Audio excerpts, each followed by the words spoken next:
Hacı Ahmet amca 79 yaşında yoğun bakımda kaldı. Hastalığı yendi. Yeşilyurt Hasan Çalık Devlet Hastanesi'nden 68. iyileşip taburcu olan hastamız.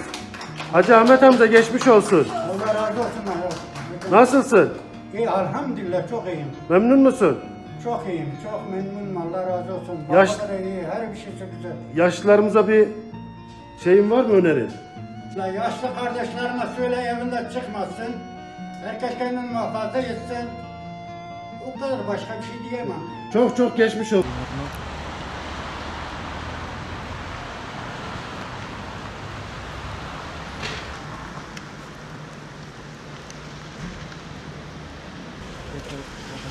Tamam, bir şey yapın, izin alın ondan sonra ya. Aynı göre.